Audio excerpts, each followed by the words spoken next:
Good afternoon, good evening, good morning. How is everybody doing today? Ruff, Nate, how's it going, guys? Well, it's great, and we can now say to you, because we're apart from poor old Nate, we'll talk about trying to get his channel going. We are now broadcasting, coming to you in glorious 1080p. Mm-hmm. Yes, good. All right. Cool. Yeah, I know. Ruff doesn't have to say that 720p anymore. We actually have we could probably do 4K if we really wanted to, but I don't think people want to see my nose hairs or anything like that. We're going to go 8K. Anyway, like 120K because I don't want to squint. So, all right. So, it's always good to be back with you guys. It's been crazy busy around here, so it's kind of nice to spend a little 2 hours with my friends here, Nate and Ruff, and then also with all the lovely people in the chat. So, Ruff, what have you been up to lately? Well, first game, I put it on the command post, and we'll put a thing up if you're in the chat and you haven't joined the command post on Facebook. Come and do it. We'll leave a link later on. Remind me. But first game is out. I'm playing Tokyo Express. Let me get the Dewberry Wasp name in case there's any youngsters. I saw that picture. It looked cool. It is a cool looking game. Hold on. Hey, Dave. There it is. Tokyo Express, 1988. Nice. I've got out the basic game, and I'm just reminding myself of those rules until I read the standard rules. The reason it's in this is the story. I got the game, and it has 2 rule books in it that look like this. There's the basic rule book. Okay. The standard rule book was supposed to look like that, but looking through it, it was an unpunched copy as well. Looking through it, and this happened with Victory Games. I think they had an in-house printer or something, and they've duplicated. Thank you, Christoph. You're going to help Ruff out quite a bit there. Oh, thank you. I actually have no idea whose channel's on, but it's going to help somebody. I don't care who's getting that. We don't know. We'll fight about it later. Thank you, Christoph. But yeah, the rule book I got, the standard rule book, had duplicate pages in it, and the ones I wanted were missed out. So it had missing pages, but duplicates. Yeah. So I've had to get a PDF of the standard rules and sort of cannibalize my standard rule booklet and print out the ones I didn't get and put it in here, you see. So that's why it's in here, in case you're wondering. But of course, it's the old-fashioned, look at the two column, very small, so there's I'm looking forward to playing it. It's a cracking game. So that's what I've been up to. What about you guys? Nate, yes.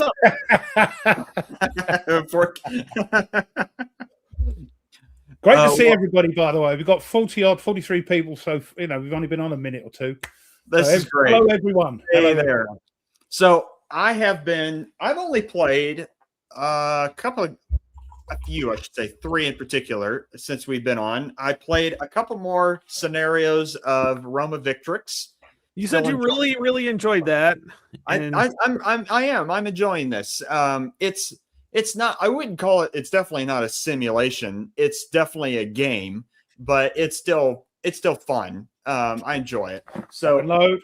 Sorry. Load. Oh. Come on, boys, keep up. Anyway. There we go. Now, here's the bit that I know Ruff is going to be proud of me. Oh, very proud that I did this. I started playing Skies Above Britain. Nice. I hope you like it. Now, I know you said you weren't the big fan of the storms above. Right. How are your feelings on this so far? So far, very positive. Good. Very positive. I do enjoy it. I like the instant house here. Hey, Stuka Joe. Yeah, so far it is different than the others. and I'm liking the difference. Hey, Cardboard Commander. So this is fun. I'm through the dogfight scenarios and moving through because I'm just trying to, like, I'll play one of the dogfight scenarios, and then I'll go back and play it again and again to make sure that I got the rule down. And it's easier to see the text. That's why I did that. So. Good thinking, Batman. Then Right. now I'm moving to the bomber scenarios next. So, and work my way up to one of the campaigns. So yes, we did. See, he's kind enough to let us on here. So me and Tony are streaming simultaneously, but I get it in 1080p. It's great. Yep. But there we are. Oh, I did get one thing in, and I saw Mike, Mr. Butter Jelly, in the chat there. Mike, it's finally turned up. Oh, look at that! It's finally turned up, and all the expansions and things that you get with it. Everything else has turned up. The 2 expansions and all that. So very cool. Ruff's a happy bunny. Very cool. Well, that's it. My last one that I'm currently working my way through. This one's interesting. Is The Fate of All. The Alex from Thin Red Line Games, my first one from them. Yeah. And Operational Ancients, which you know how much I love operational stuff. Yep. So this is the man playing Skies Above Britain. Yeah, that's all right. Yeah, go on. Right. This one's interesting. This one is I'm getting my head around it, and I'm enjoying it. It's one of those games where I keep thinking about it, of like, if I do this way, if I go this way, what will happen? You know, like if I try this, what will be the consequence of that? So I think it's going to be a good game. I am looking forward to keep going with it. The next game I know that is coming from them, I think sometime in March, it's the next one in this series, and it's called The First Man in Rome. Yeah, and it's about the Caesar versus Pompey civil war. So that one I'll definitely get, because obviously it's Romans. Yeah, make sure you get that on the pre-order, because that's pretty much the only way you get Thin Red Line Games is that way. Or you pay a fortune on the marker on the market. Yeah, exactly. Yeah, and if you're thinking about going to bed and thinking of strategies, it must be a good game for you, Nate. That's all I'm saying. Yeah, I think so. Yes, thank you, Dave. I was just about to mention that. Yeah, you can sign up now through the email. That's how you sort of put your name in on the list, and then when it's ready, I think they'll send an email back and basically telling you, okay, now you can pre-order it whenever it's ready. So, and the last thing that I have is something that Ruff put on the Facebook group earlier, and I appreciate that, Ruff. And I will share my screen so people can see. Is I started a channel. I'm kicking my hands away. There we go. There we go. So I started a channel just called The Command Post. This is going to be like, my idea was this channel is just going to house every episode of The Command Post, so that if you miss one or whatever, everything's going to be there.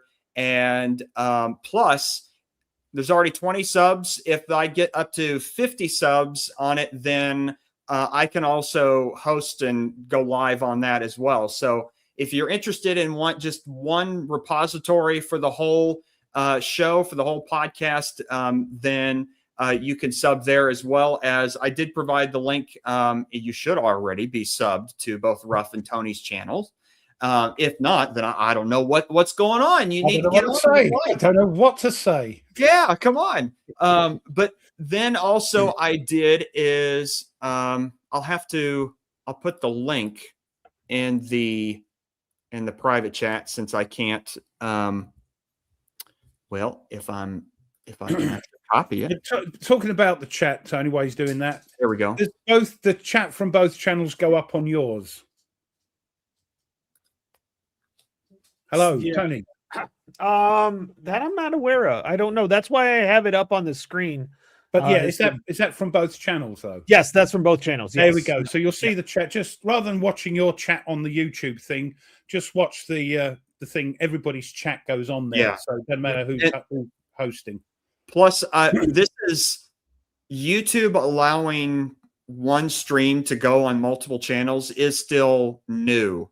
So who knows what YouTube will decide to do in terms of splitting comment sections. So that who knows, maybe they'll decide to combine them. I think they already, aren't they? So I think, yeah, this is still a work in progress, I know, from YouTube. So they will, I'm sure it'll all get worked out eventually.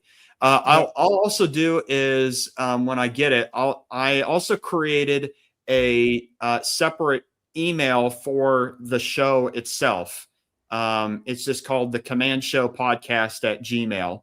And I'll put the email in the comment section so that if anybody wants to contact any of us in the show and has a question or whatever, then you can just send it there and all three of us will be able to see it. This is a feature, not a problem. You guys have your own conversations going on in here. This limits it that. So Tony, what have you been up to? That's it of my thing. Bowling, and more bowling. That's basically what my life has been for the past 3 weeks, which I love. I'm coaching my daughter's bowling team. It's been a lot of fun. Matter of fact, we had a match this morning. Had great.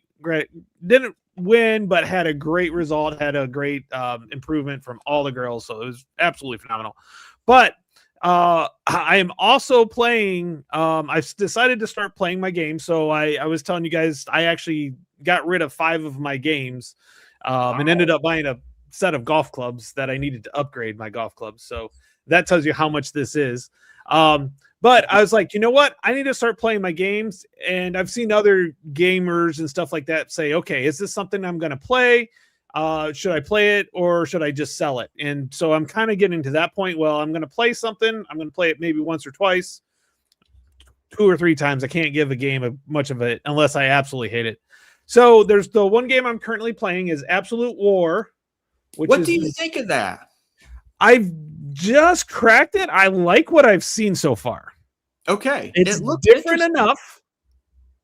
So it's weird because there's hexes and then there are areas. Mm-hmm. I'm still working on some of the rules. I've been basically hashing it out over the last week, but so far I've kind of enjoyed it. The card play's a little different. There's no dice to roll, so it's a card flip. So we know if dice are not involved, that's usually a good thing for me. Right. So I've actually enjoyed it so far. I know some people weren't thrilled with it, and I think a lot of it's because it's different enough. But I'm really enjoying it. I'm having fun with it. The nice thing is the counters were all rounded already, so I didn't even have to clip it. It was just like I could just punch it and just start playing, which I was like, but it's I really, it's nice. The only problem is the map is vertical, so I have to have it sideways, and then it doesn't look as nice sideways and stuff like that. You know how that is. So but it doesn't seem. I played just a couple of turns so far, and I was worried it would take too long, but it's actually not. It's actually, even though it's like the full, basically from 41 Operation Barbarossa. Matter of fact, I'm playing the campaign. You start off with the Operation Barbarossa strategic card out. I really have found that it's actually really quite nice and works out pretty well. Cool. So I just want to say, both sets of chat are down there. On the screen. So are on the screen. If I see anything that is missed, I'll click on it and. We got 2 chats window. He's got us both up right now. Backwards and forwards. Look at that. That's a man. That's a loyal one there. A loyal puppy. Yeah. Now, I'll tell you one thing that got me excited earlier this week. So I noticed on GMT's website that they uploaded all the rule books and scenario books for Thunderbolt. Ooh, yep. And I started to look at them, and I was like, "Oh, it looks really good." I'm very excited. So, but I know we've talked about this a ton, so I don't want to go down that rabbit hole again. No, but I'm just saying, there's a lot of people that will read the rule books. They're online now, the rule books. I'll read it. Mm-hmm. I don't do that. Why not? I don't. I just don't. It just. He has to be able to take him into bed, and it's hard to take. Yeah. That's what it is. Physical copies. Yeah. Yeah. Mrs. Mrs. Ruff has a problem with having a computer in the bed. So Yeah. Because my iPad is like 50 inch. It's like that, So, but I'm looking forward to it. I've ordered it, so hold it up everybody like says this, it. Yeah, and the glare, I get suntan off of it. So, but I'm looking forward to that, and I'm looking forward to it. So I'll read the rules when I get it. I started to notice it. It does look like you're starting to get a nice little tan up there. he didn't find that funny, or he's frozen. One of the two. Okay, he's not frozen. Well, you're looking at that's the reason why I wear a hat. I don't want to adjust the light. I don't have to adjust the light. I have a hat on. So my light, okay, it's a little bit. I've adjusted the light anyway. The light looks good, actually. The lighting. I will agree. Yeah, thanks, Ark. It's just something. No, I'm not going to disagree.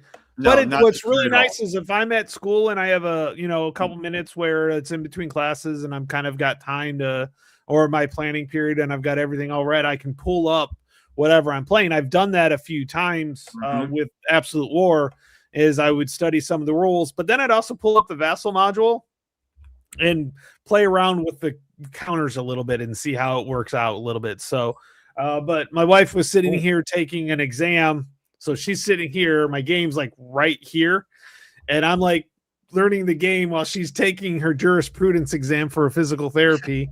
And she's talking about what happens when somebody does something. Why would they get in trouble for it? What violations? And I'm just like, okay, violations. I mean, shoot, what is the supply rules here? So, but no, I'll tell you what, I can't wait to really get in deep into the Absolute War. I like the idea of the card draw for some of it.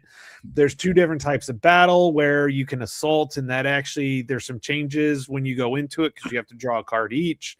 And then if you do just a regular battle, it's on one of the cards. You flip over one of the cards, see what the differential is, and that tells you what it is. So there's not really just me, CTR so much as with that. So I'm still playing around with it. So I haven't quite got it. I'll probably have to play a couple turns and then reset and start over once I run into some of the rules.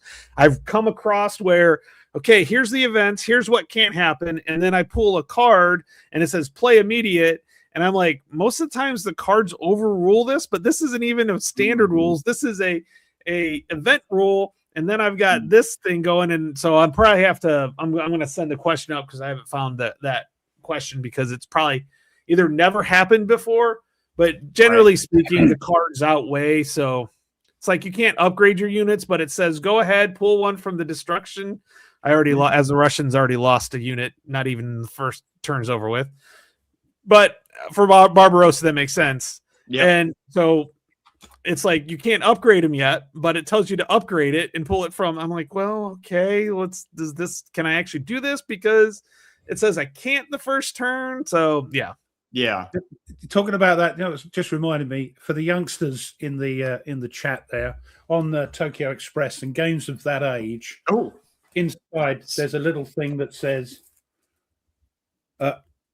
game questions. If you have any questions, send. You have to mail it. Yep. Yeah, send in a stamp address envelope. They prefer you to have yes and no questions, but yeah, that's how it was before. When we still used the groat as a currency. So, made me smile when I saw that. Yeah, that's great. Yeah, my wife does that. She does it on purpose.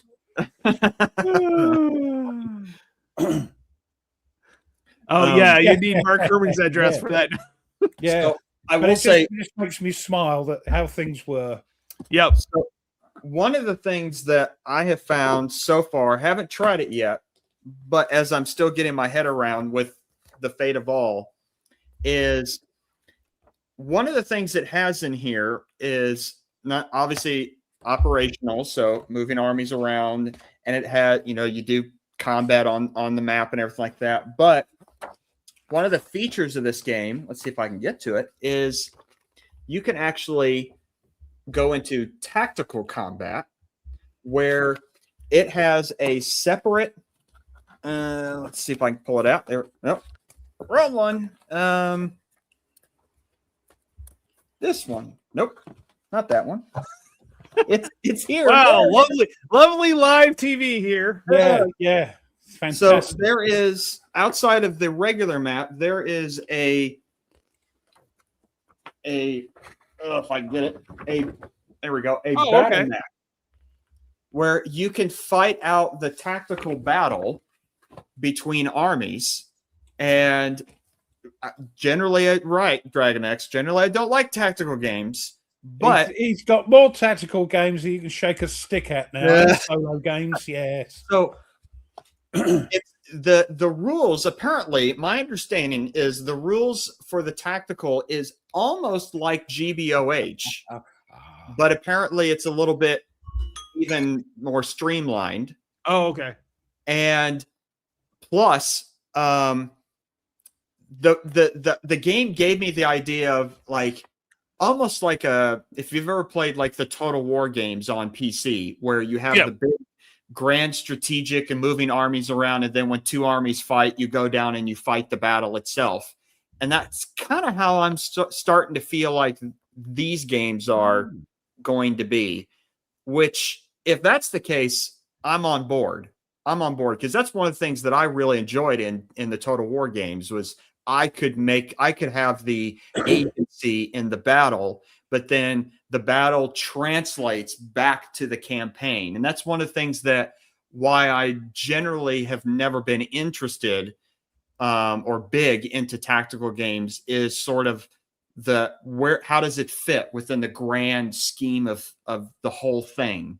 That's kind of why I like the big picture of everything. Well, so that's if you're getting into Skies Above Britain, you can sort of do that thing if you get hold of another game called RAF, where you can play the strategical bonkers. Southeast. As Ruff says, that's bonkers. It's bonkers. I think Mike has done it. Yeah, Berticelli's done it. So yeah, of course he's done it. But yeah, That's so when awesome. you do get a combat in RAF, you then go to Skies Above Britain and fight it out plane to plane, See, what Historic Wings, see, I'm waiting for. So generally speaking, I've never really gotten into the Greg Smith type solitaire games. I've tried American Tank Ace, and it's just not been my cup of tea. It's on rails, and I love them. But yeah, I get you. But if he does Roman Legion Commander, I'll be on board. Although that's DVG. Yeah, that would be DVG. Yeah. Okay. So I don't know, what name would a Greg Smith then game be? It would be it'd probably be Russian commander or Roman commander or something, wouldn't it? Yeah. Legion Ace. Legion Ace. That's it. There you go. Yeah. I'll let him know. Oh, there we go. Hey, that would be cool. That would be cool. I wonder how Roman Tide. There we go. There we go. Oh, no. Oh. So here they come. I love that chat. Here they come. You said Mike has played the RAF and Skies together. Yes. So how long? I wonder how long does the whole thing take? He's still playing it, and that was started last Christmas. Berticelli, come on and tell us. Oh, here we go. Traces of Elephant. The VUCA game. Yeah. Yep. Titus Pulo Ace. Antique Antics. Yeah, there they go. Doesn't take much to set the chat. Oh, nice, Eric. Yep. Yes, the original Rome Total War from 2004 is the best one, or Rome Remastered now. You know what's interesting? There's a YouTube channel called Extra History. Yep. And they actually, Total War Rome actually paid them to do some of the advertising, and they had money left over. And so there's a history of like total of Rome and the total, and like they have a history of Oh. Rome, and they've expanded now. They have everything. I love it. They're like That's 10, cool. 15 minutes. They're like, it's, I hate to say the word cheap because I know it's not cheap, but it's like easy cartoon graphics. It's hilarious. And like I always do the fall of Rome or the Byzantium time period. Yep. And my favorite quote from any of that, like the Byzantine time, is just Justinian saying purple makes the best burial shroud. That's I right. love that. I love it. And then I have to explain that to the They go kids. bonk people on the head when they attack. They go, he got annoyed with so and so, and you can see him bonk him on the head or something stupid. Yeah, like yeah. that. The story is that there was rioting in Constantinople, and Justinian was about ready to. He was on the docks, about ready to flee, and the Empress Theodora comes up and more or less grabs him and tries to steal him up and says, "Look, purple's a great color for a funeral. Go down fighting." And so he did, and he won. Oh wow. Yeah. It was a small scenario. Yeah. That's cool. Yeah. So so Eric subbed to that as well. Yeah. I'll be honest with you. It's a lot. They have a World War I, and it goes through it actually goes back to how not just like everybody always points to the Archduke Franz Ferdinand getting shot. And most historians, you, me, Ruff, we all know that there was other stuff leading up to that. That was just the trigger. But how did the gun get there and all the stuff that led up to that point? And they do a great job. And it's like you have Gabriel Princip eating a sandwich, realizing, wait a minute, that's the emperor. And that, that's the crown prince, and that's his wife, and I've got a gun, and I was supposed to kill them. Now I can go kill them. Yeah, it's like, it's really, really good. Yeah, I do agree. The Western Front Ace is his his best game. I don't. There's a bit more thrutch to it. Yeah, and there's more choices, and it's not as much on rails. Yeah. You have a few more choices on that. And so you can, whether you choose to, you actually like combat and things like that. So yeah, there's a little bit more choices. It's still on rails, but not as much. Not as much, but yes, good game. Most narrative game. It's a narrative game, so you're going to get that. So sure. Now I will say I want to share, Mike, behave yourself. something that I saw yesterday. So apparently there's a new VUCA game out for pre-order currently. It's a Normandy game. And if we're just going to go from the box, it looks cool to me. Like that's a cool cover. But as I went and did some more digging, so it is, let's see if I can get it. So it covers like all of Normandy, except it's a BBG. Oh no! Yes, it's a block game. What, a proper you can't see the opposition type thing? Yes. Oh dear. So as much, I will say this. I mean, no, that's the same here, Dragon X. Now I know that. Yeah. Right. Exactly. Like the cover pulled me in. It pulled me in. It made me interested. And then I saw, oh, it's blocks and can't really solitaire. Not necessarily. So I'm gonna pass on it. But I did want to at least point out that the graphic style looks really cool. Like VUCA always does a good job, I think, with their production. But yeah, so if you're interested in a block game on Normandy, I guess there you go. There you are, yeah. Because there aren't any, are there? I don't think so. Hey there. yeah, I do 4 to 6. God dang. Yeah, why don't you just Nat, Go get a big pretzel.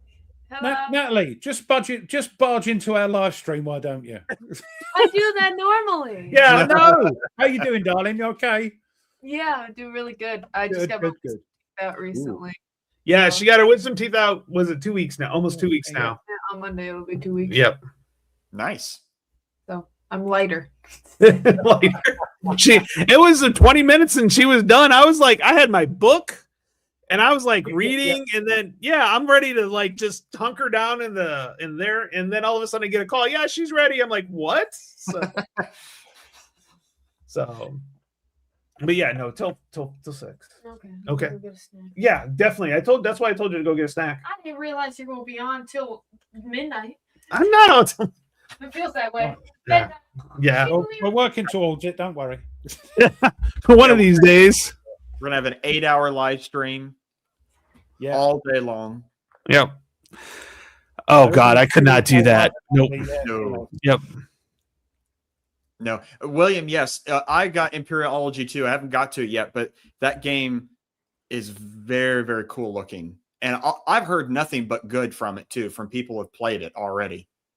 War Game Ramble has done some stuff. Kyle, I know him. I didn't watch it, but I wanted to watch it because that looks interesting. It looks like, I don't know. It just looks interesting. Like it's kind of got more of the war, but like a little bit of the politics and some of the other stuff as well. Yep. So yeah, it looks good. Yeah. Yeah, and you got to like, especially like Austria-Hungary has to deal with all the different nations that's inside of it, the Hungarians, the Czechs, the Slovenes, the Serbs and everything, trying to keep everyone happy to keep the empire together. So yeah, looks neat. But it's gone yeah, quiet. I was trying to look it up here, but I don't see it anywhere here. So, but no, Vuka's definitely got it. So yeah, I think his name's Michael Lorino, I think. That's Vuka, right? Yeah, it's from Vuka. Yeah. Yeah, Michael Lorino. Yeah, that's the designer's name. Yeah, he's done playthroughs on his channel. Oh, cool. What do you think of it, Stuart? Do you like it so far? There we go. Vuka Sims. You can't just write Vuka in the chat. Yes, I am in the US. Okay. Let's see here. Imperial Elegy. Yeah, from what it seems like, you can actually get like into the war or possibly not have the war. Right. Yeah, you could play out the Great War in there as well. Mm-hmm. So you could have a completely different World War I experience. Now, are you going to have a problem soloing that because it's kind of a multiplayer game? Yeah, it has solo kind of card driven. Oh, it does. Okay. Mm-hmm. Yeah, you could. It's a little bit like the Axis and Empire thing. I mean, I've got the Descenso, but it is a bit of a sandbox. Mm-hmm. You can not have things happen that happen by doing. Oh yeah, things. The Totaler Krieg and the Descenso. Combined one, I assume, is the same. I've only got the Pacific one. Oh yeah, you see it does say 1 to 6. Design for 6, supports smaller counts and solitaire. Yep. It has. I think you could play with up to 6 bots. Steve! Oh, user-friendly bots. User-friendly bots. Okay, that's a key thing. You can have bots, but some of them aren't so user-friendly. No. So yeah. Eve, how is North Strike coming? I saw on BGG that it was listed on there. Oh, yeah, so that was it's kind of like Here I Stand, but in the late 19th century, basically. And some people have said that they now prefer that game over Here I Stand. Oh, the Allergy one, the Imperial Allergy. Yep. Well, we know the quality of Vuka's top notch is anyways. Mm-hmm. We know that. So oh yeah, because each player country has its own like chipboard player mat. So, and it's nice and thick too. So you're not going to have things flying around everywhere. We call that cardboard over here. Well, chipboard's a little bit thicker than cardboard. It's called thick cardboard over here. Thick cardboard. Chipboard over here is made up of mashed up wood chippings. Well, yeah, that's what. Yeah, well, that's particle board here. Let's say.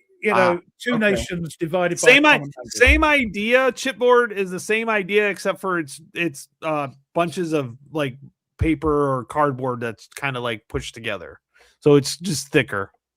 It's called cardboard. Yeah. Anyway, Very, very cool, E. Thank you. Appreciate that. oh, right. I don't. Slowly but surely getting there. Oh, Pablo's doing the art. Great. I see. Very cool. That is, speaking of, I don't know if this is something that we were going to talk about at some point. I mentioned a little bit, I went overboard because I was too excited last show about our goals for 2026. I just blurted it out last show. I'm like, oh, here's my goals. I know you get so excited. Bless him. That's Bless right. him. So I don't know if we want to talk about that eventually, but I know Red Strike is one of mine. Yeah, I know you use. I guess, see, my problem is I'm trying to play what I have.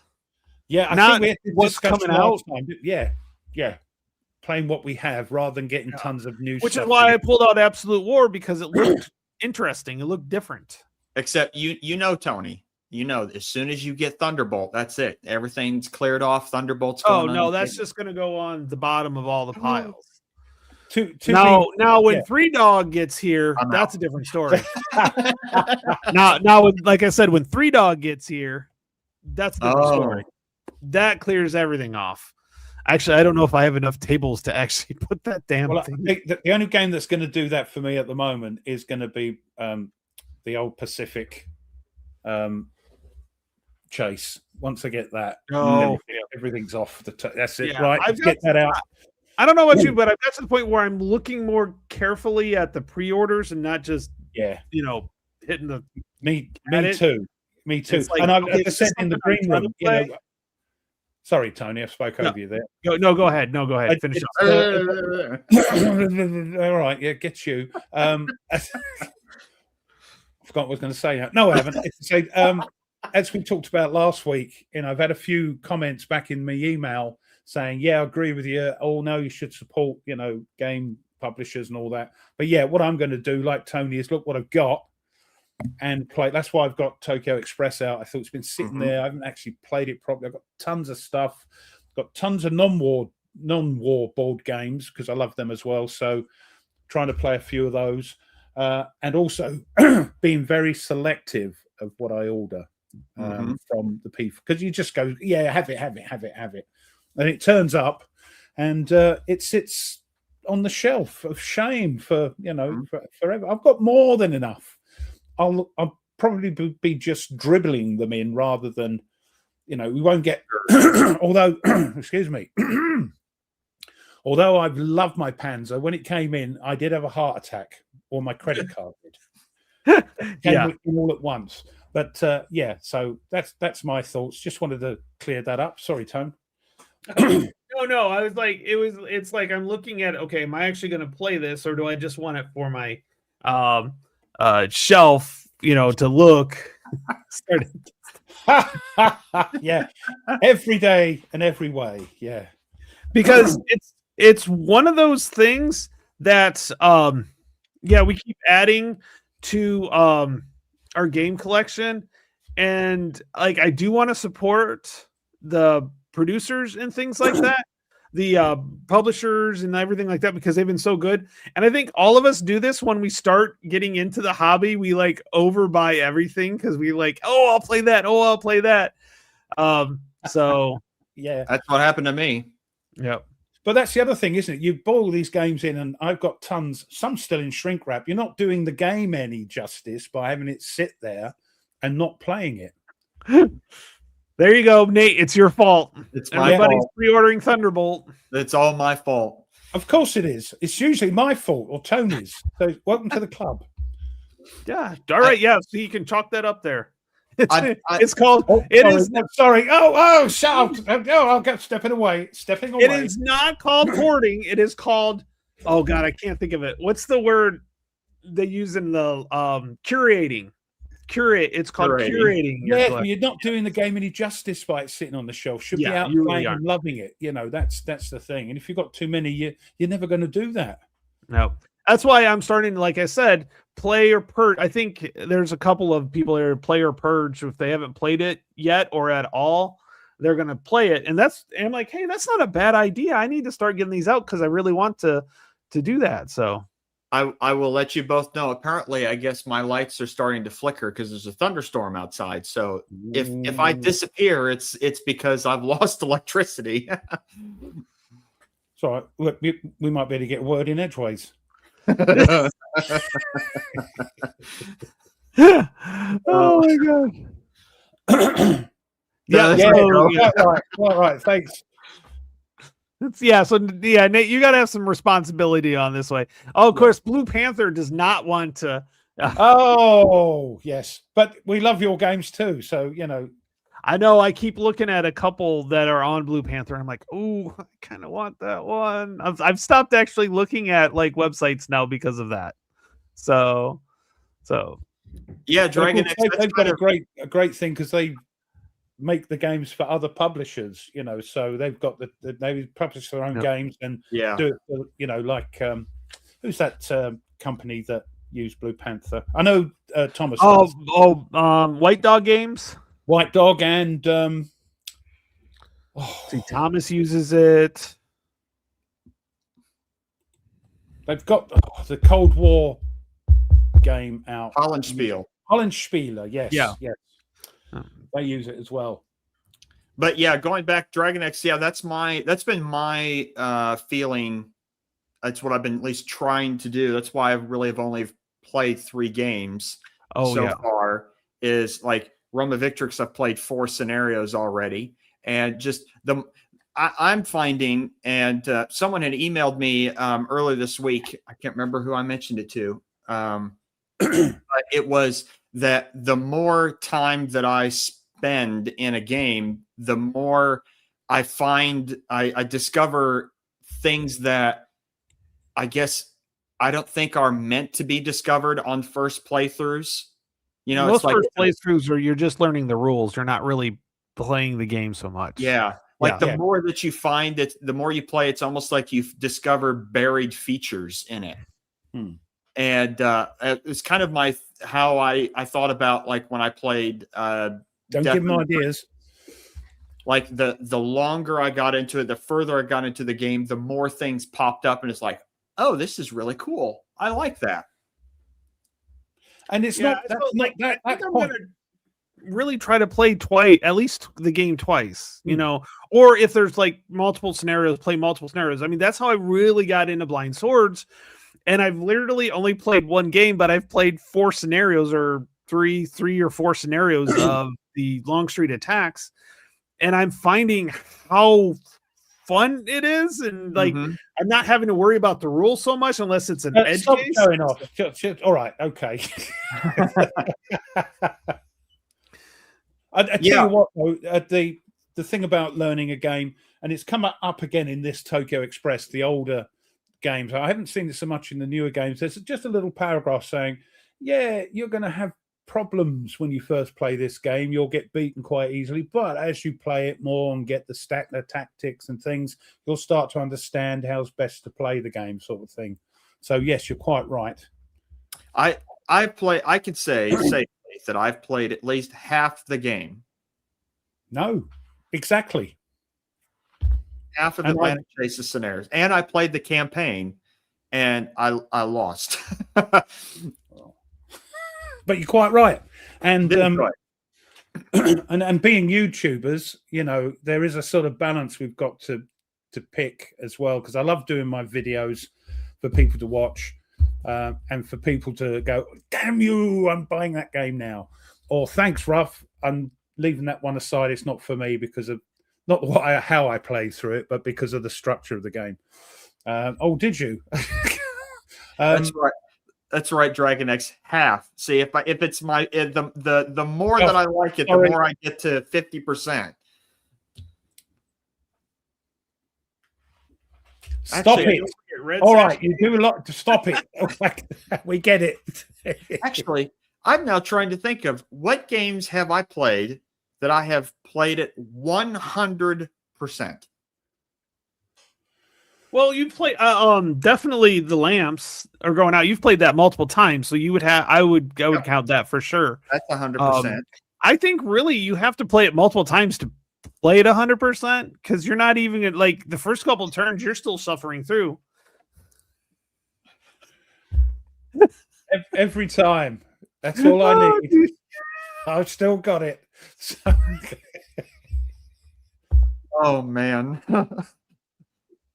Oh. no. Oh, that's no. He keeps his blind swords and black I see. swan. I thought you were saying, Yeah. tell me to get rid Yeah. of it. No, I mean, no. Trust me, right now I'm thinking about dropping some of my GBA CW games, but I don't know Are if I you can do that guys- yet. I Are don't you think gonna I can do the that. simple one? What? Are you guys going to get the simple GBOH? I know. I'm if you don't, I'm tossing and turning here. I haven't got the simple GBOH because it's like I'm going to learn the rules. I don't need it simplified down, and evidently it's not that simplified down. It's just a little bit more less faff, if you like. It's streamlined. It's not as Yeah. But ACW is a little bit above GBOH in complexity, so I'm still, yeah.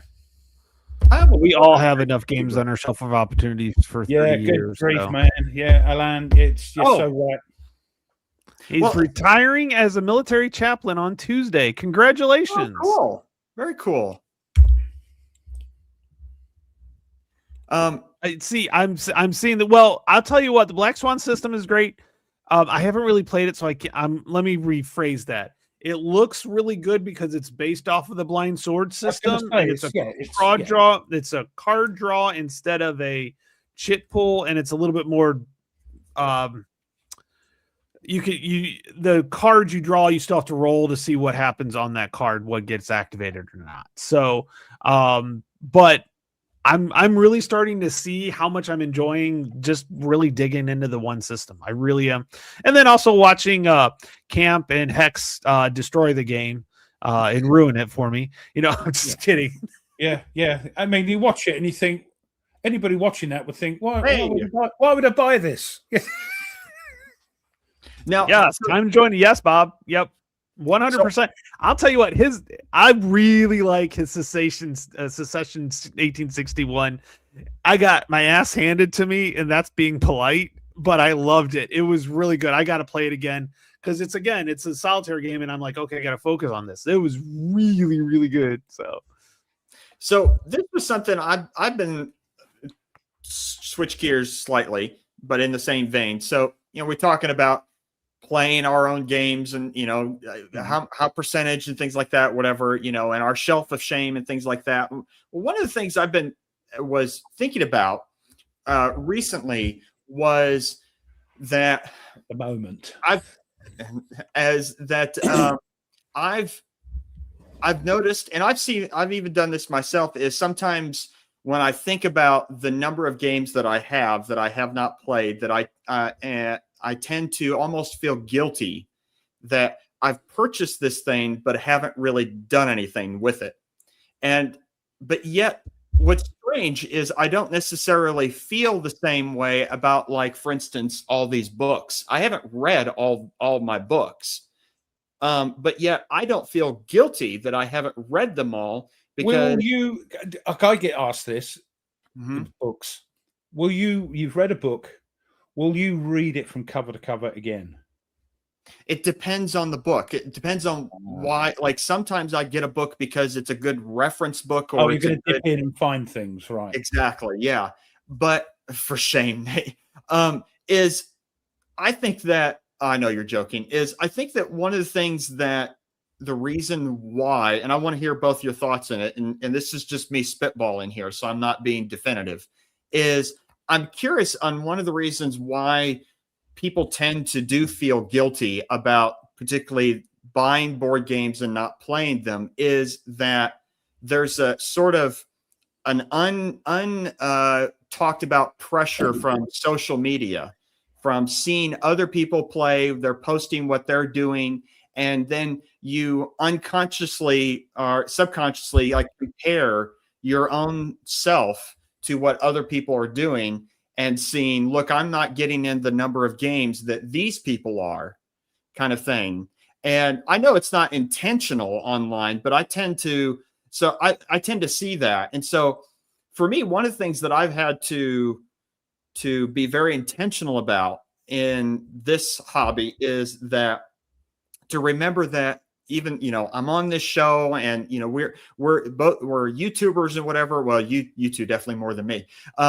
That like, this is still, it's our hobby, and we should enjoy our hobby the way that we want to enjoy it for ourselves, and not right on, brother. No, I agree with you. Yeah. Right. And so if I don't get to all of my games, it's okay. If I want to play one game for, months and months on end without getting to the other games that I've bought, that's okay, because I get to enjoy it the way that I want to enjoy it, not because there's pressure from outside, from the rest of the world. So that's just been something I've been ruminating about, because I've been seeing it a lot online. So I just wanted to kind of mention it and maybe. Well, you see, the reason that is very commendable, and so the reason I've started to wind down is that the cost of Ladies of the Night and bourbon has gone up tremendously, so I've had to cut down on something else. Sorry, I have to be flippant. I'm sorry, I can't. What does Mrs. Rupp think about this? She's not here, thank goodness. She'd be laughing her socks off anyway, saying, "You get out of here." But anyway, but yeah, I agree. But that's why, again, sort of like me and Tony, I think Tony is more sort of sorted in that way.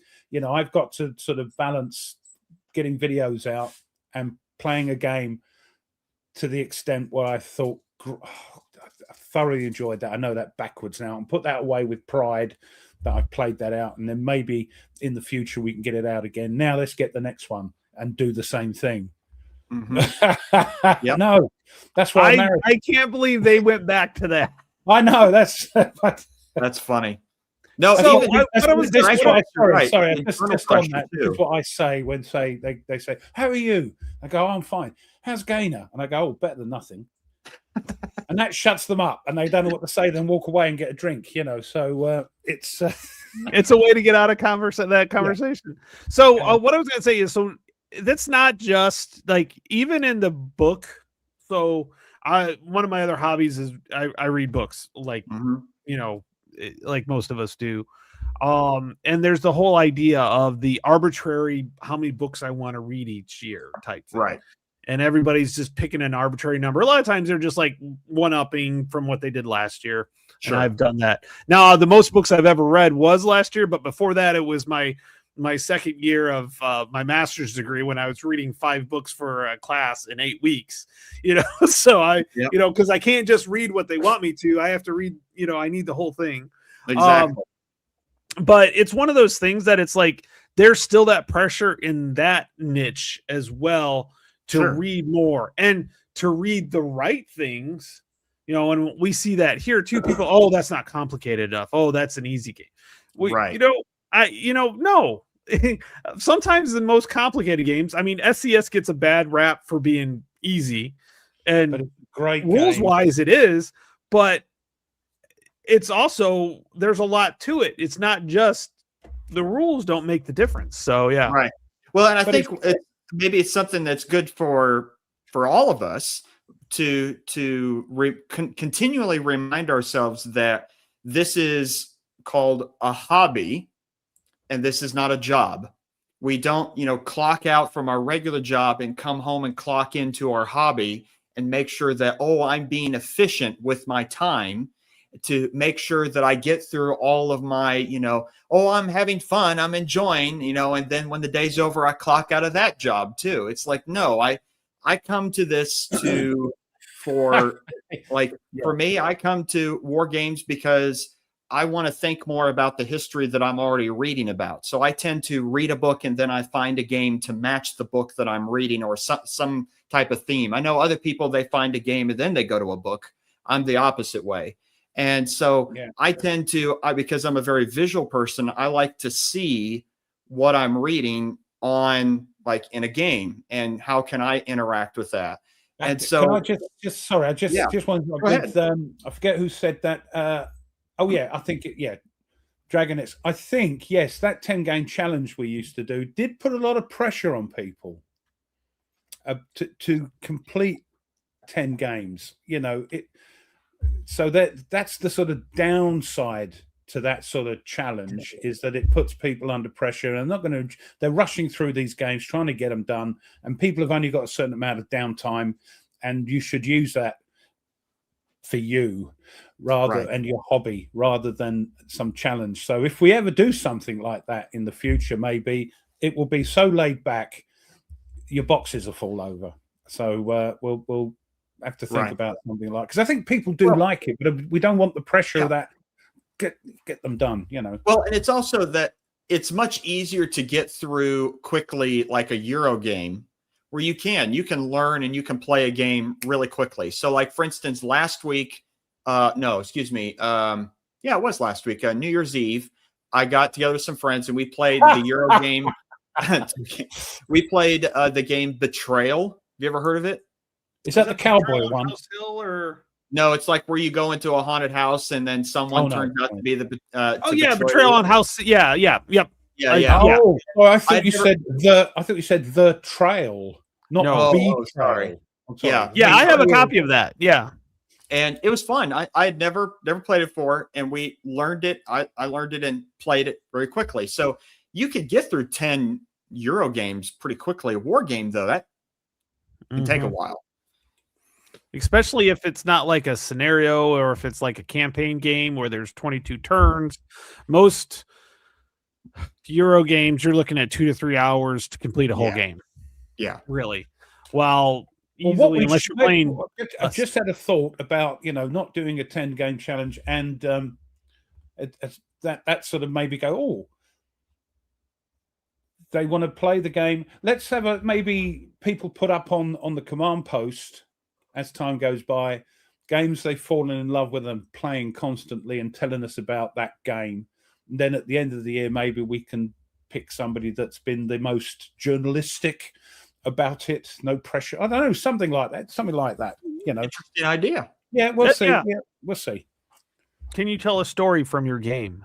Yeah, and if you're like you said, I'm playing this for weeks or sometimes months. I'm fantastic. I can't stop playing it. Tell us about it then. Tell us why. Tell us. Yeah. Maybe.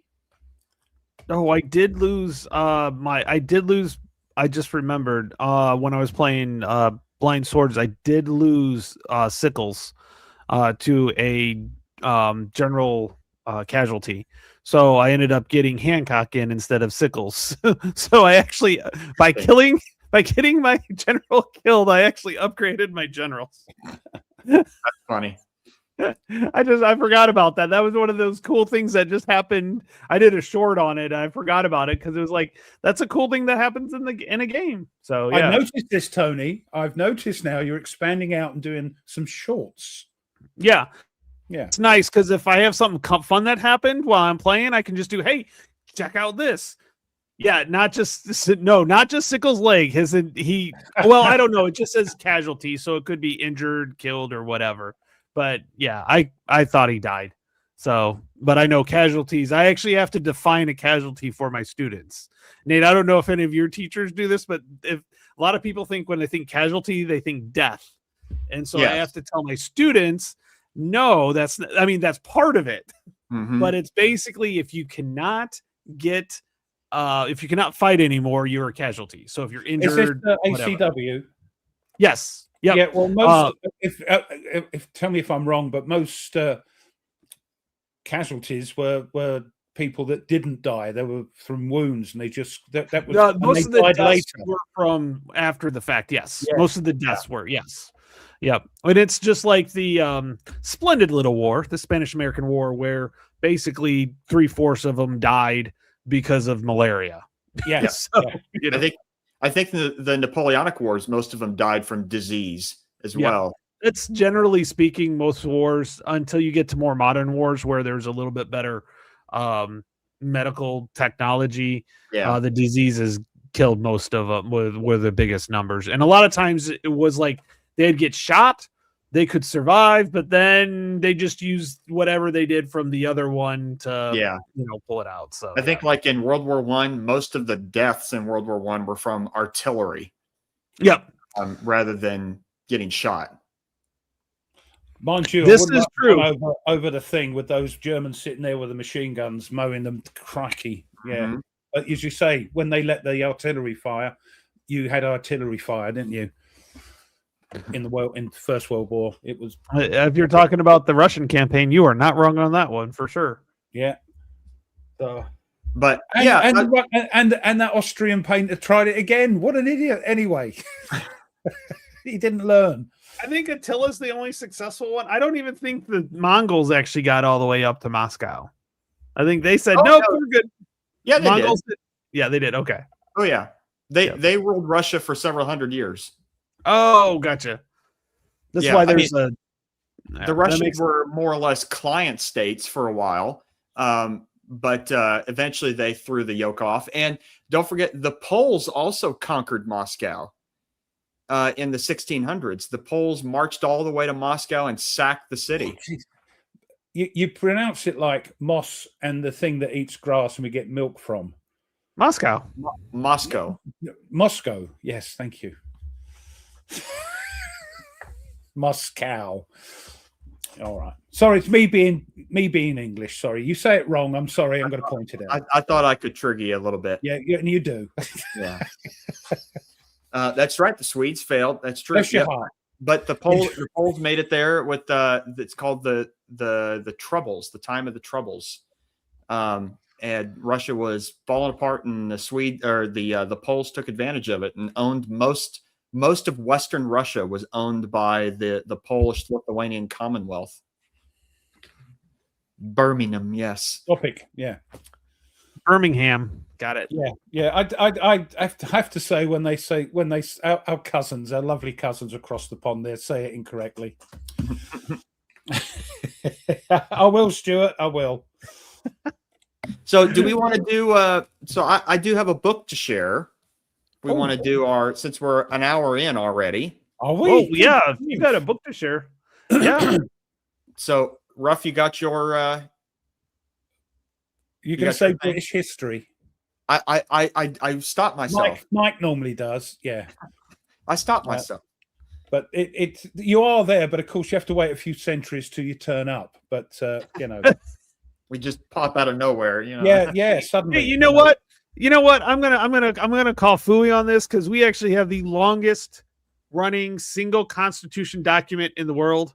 Yes, we may be only 250 years old, but our constitution's been the same since we started. So because you're the only country that has one. Wrote it down. yeah, oh yeah, yeah.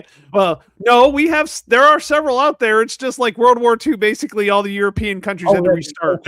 I mean, we're supposed to Right. have one, but it's not written down. So you could say that's the longest one, but it's not actually written down like yours is. That's right. Yeah, and don't forget, hey, we're 250 this year.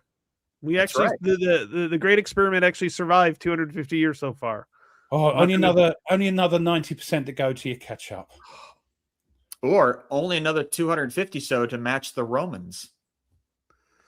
Yeah, but this is when the Romans started to go downhill too. True. Yeah. Anyway, if you want me to, shall I do it? The first one will be of interest to you, Nate, because and you can extrapolate on this if you wish. Oh, 49 BC, Julius Caesar crosses the Rubicon, signaling the start of the Civil War. And if you want to play that malarkey stuff, get yourself a copy of that. It's included. No, You were not wrong. but Go on. Yeah, anything to say? Go on. I will comment though That's good. And That's what I want you to do. I thought you might. that on the last comment there that while our legal basis is based mainly off of English common law, the state of Louisiana, its constitution is actually a derivative of Roman law, going all the way back to the Code of Justinian. But you So- do use the Senate and all that, which are very Romanesque things in your government, don't True. you? So yeah. True. But anyway, yes, 49 BC, yes, the And on that law, yeah, you're welcome. So That's because they needed to get King Henry out of the way.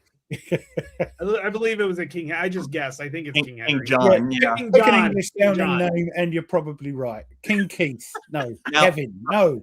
Colin. Ruff, John King Henry Colin, yeah. William. Ruff, do you know the Edward.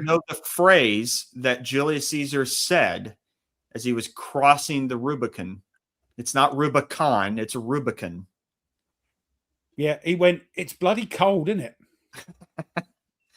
Well, technically, it's not 49 BC. It's actually 50 BC because Oh, he's shut up. Next, we've got using the Julian calendar until later it was changed to the Gregorian calendar. Yeah, we're using the Gregorian calendar here. All right.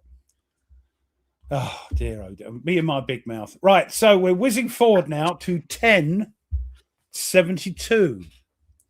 Robert Guiscard conquers Palermo in Sicily for the Normans. And then 1475, Stephen III of Moldavia defeats the Ottoman Empire at the Battle of Vaslui. And then Yes. we're caught up now. Yeah, what's that? The die is cast. That's yes, what Caesar said. yes. But the original Latin is alea iacta est. Let the dice fly high. Now, where did that? Is that Thomas used that one? He did earlier. Yeah, in one of his books, one of Mhm. his book games. Yes, I'm not as uneducated as everybody thinks. Anyway, 1776, American Revolution. Thomas Paine Common sense. Common sense. publishes his pamphlet Common Sense. He's got a lot to answer for. And then 1791, the siege of Dunlap Station begins near Cincinnati during the Northwest Indian War. That's your part of your thing, isn't it, Tony? Yes. The Northwest Indian War. Yes.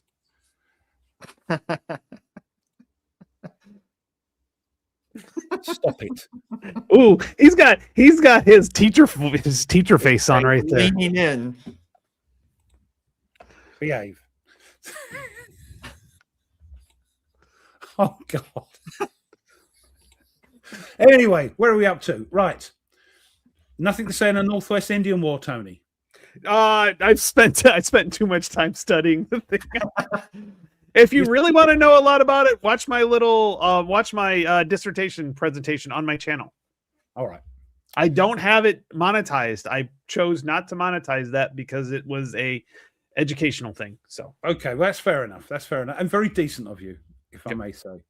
all I know is this guy right here, Anthony Wayne. He's the one that he's the one that won. That's best I'll tell you on that one. So all right. 1861. Thank you, Thomas. Thank you. I'll have my wife open up the doorway so I can get my head through now. Yeah, no, it was good. It was. Bye, good. Camp. I didn't realize you were that tall, Tony. Because I'm 6 foot. I'm the yeah, height I know. of, I didn't realize. of I didn't Washington. realize. I thought, oh, he stands up straight. So at least I can look him in the eye because I'm 6'2". So that might be. I'd be looking up to you. No. Where are we? 1861, American Civil War. Florida becomes the third state to secede from the Union. And then we whiz forward to World War I in 1916. Imperial Russia begins the Erzurum offensive, leading to the defeat of the Ottoman Empire's Third Army. And then 1920, I think we mentioned it fell on a day where the actual treaty was signed, but the Treaty of Versailles takes effect today. Okay. Yeah. Officially it was signed in June or something, I think. Officially ending World War I for all the combatant nations except the United States. Because we didn't want to do the League of Nations because we saw what was going to happen that actually happened. Yes, I know. Now we can't stay out of anybody else's business. No. 1941, World War II now. The Greek army captures Klysura. And this capture of Klysura Pass was a military operation that took place during the 6th to the 11th of January 1941 in southern Albania and was one of the most important battles in the Greco-Italian War. The Italian army deployed on the Greek-Albanian border launched a major offensive against Greece on the 28th of October 1940. And after a 2-week conflict, Greece managed to repel the invading Italians in the battles of Pindus and Ilea Kalamas. I hope I pronounced that right. Probably not. Who Just because I know me. Yeah, beginning on I the would 9th say, yeah, that's right. Yeah.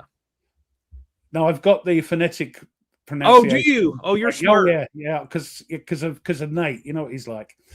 Beginning on the 9th I heard that. Beginning on the 9th of November, the Greek forces launched a major counteroffensive and penetrated deep into Italian-held Albanian territory. The Greek operation culminated with the capture of the strategically important Klissura Pass in January 1941. Not much about that in our gaming hobby, I don't think.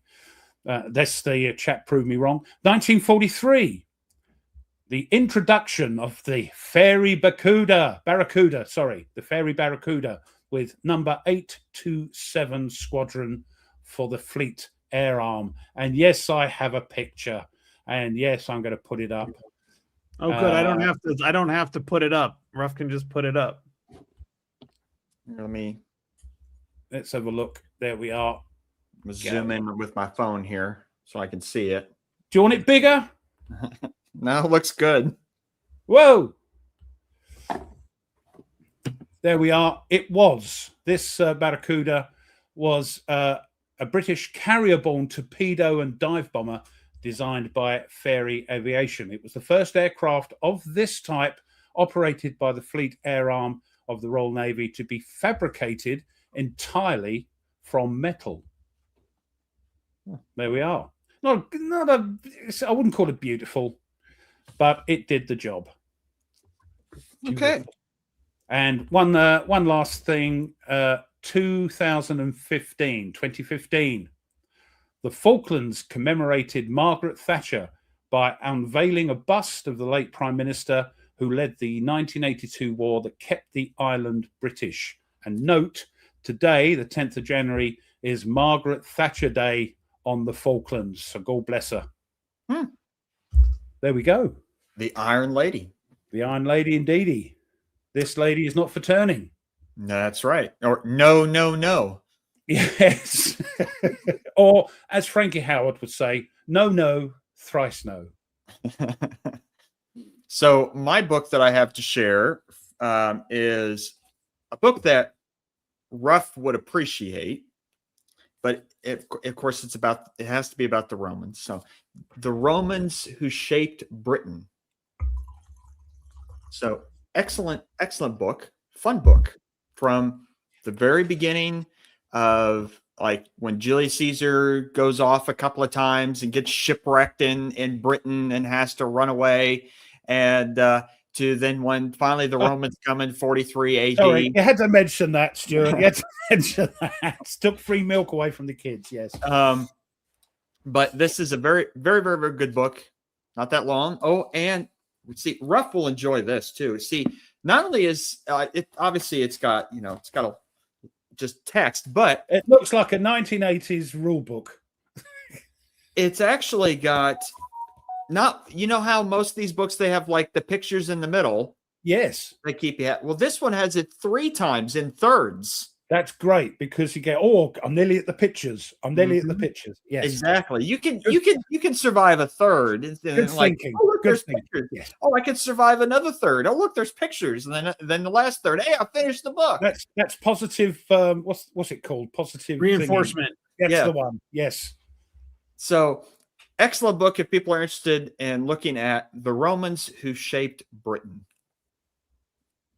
And yes, thank you for 300 years of slavery. Where's our money? 400.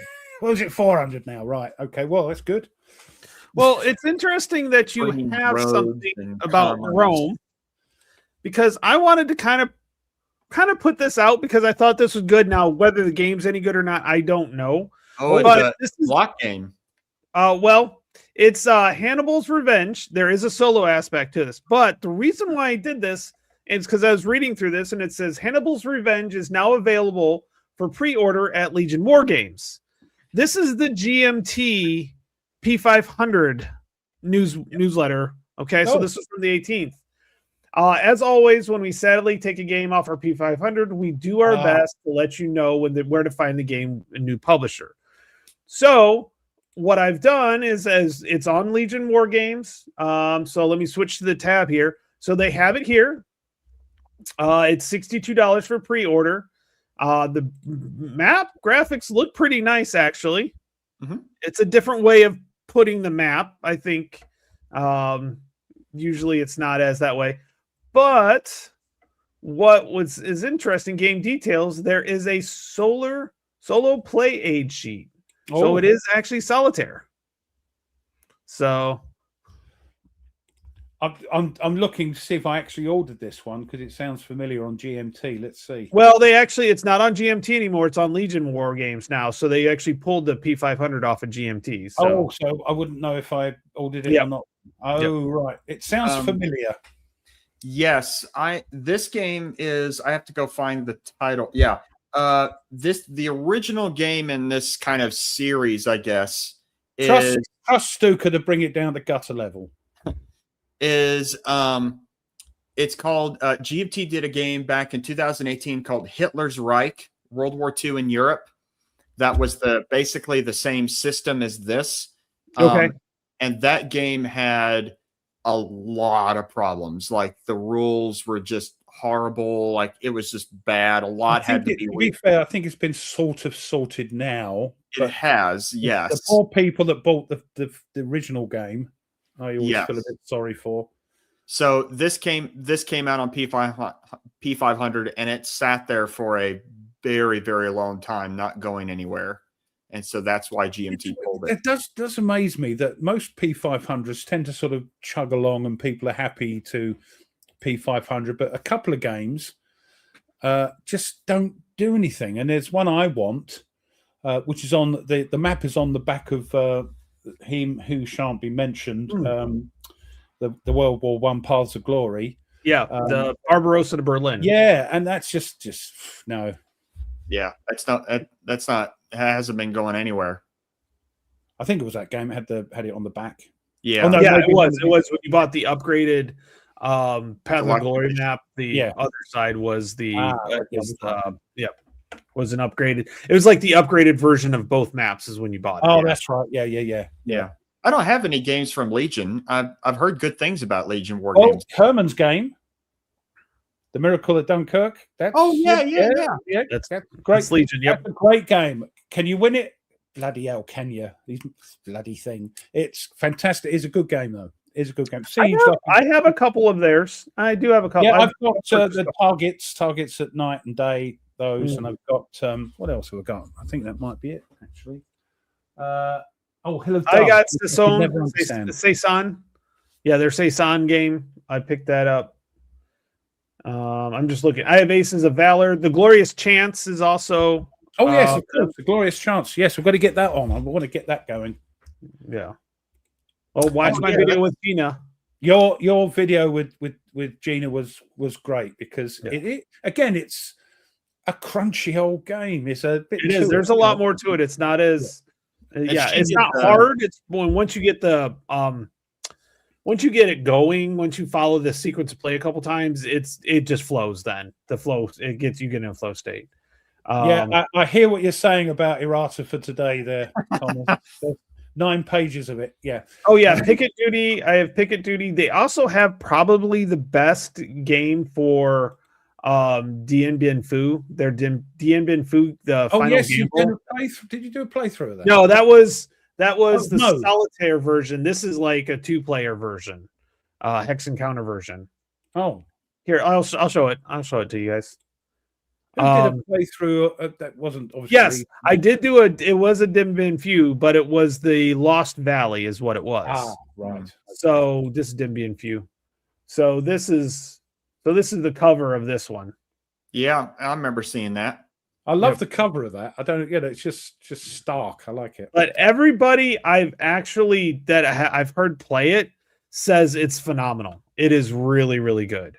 It's a good game. Cool. Yeah. So Huh. No. Yeah, that's kind of one. So I've got like 3 or 4 from them. I was waiting for Miracle at Dunkirk, and then I lost my interest on that, It unfortunately. is a good game. It's not saying that it's not, no, but yeah. I have the predecessor to that one. So, Oh yes. So Oh, that's cool. that one, Yeah, that's neat. That's something that's really good. well, I know if Bob's looking forward to a solitaire game, then it's probably going to be a good game. Is that the David Thompson game? It is. Yeah. I've Yes. got that on order because it looks, and I like David's games anyway. So So Yeah, let me ask. Oh, I'm sorry. Go ahead. Go ahead. I was going to ask you is to just change the subject of like what games are you both hoping to finally get to? Oh, since we're playing our collection, Yes, our actual collection. What rather games than are the you- new stuff coming in. Yeah. exactly? What are you hoping to get to this year? Well, playing, say, Tokyo Express, I had somebody, comment on the picture, and he said, "Oh, you're going to be playing Carrier." Oh. Which is another John Southard game. He Mhm. said, "I understand you've made your own copy of it." Yeah, and I have. Mhm. There is a sort of updated version of the old game with redesigned maps and counters and errata taking out the rules and all that. So I may well play that, or John Southard's sort of Philippine Carrier new game from Compass. So I'm hoping to do some of the older games. I might even do Ambush, because that's been sitting on my shelf since I got it. And just to play, I might even play, like you said, Tank Ace. You didn't like. I might play a bit of Patton's Best. Oh yes. As well. These poor old games. I had that and sold it because I didn't play it yet. So I sold it away. It was a while ago. It's a bit sort of, it goes on and on and on and on. But if you play it for a little bit, and put it away, that's fine. I mean, I think he's changed his name now, Daniel from World War II Solitaire Games. He's changed it now. Oh yeah, what is it? Because he's doing miniatures and models and all that as well, and he's not doing so many. When you call yourself Solitaire Game, you're a bit sort of tied down, aren't you? So Sure. I think he's realized, and he's sort of opening it up, which is great. And he played the complete thing. God knows how many hundreds of videos he did. He played the whole thing. I don't think I'll do that, but I just want to get these old games out. I've got the Rise and Fall of the Third Reich. Oh yeah. Yeah. That's a good classic game. Sixth Fleet, Korean War.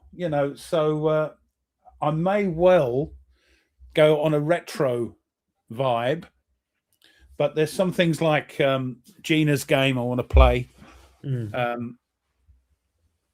God, yeah, Cool. It's stuff. There's so much. Might even do it because Camp's doing some Panzer Grenadine. I'm thinking, you sod. It's got me going again. He's doing casino.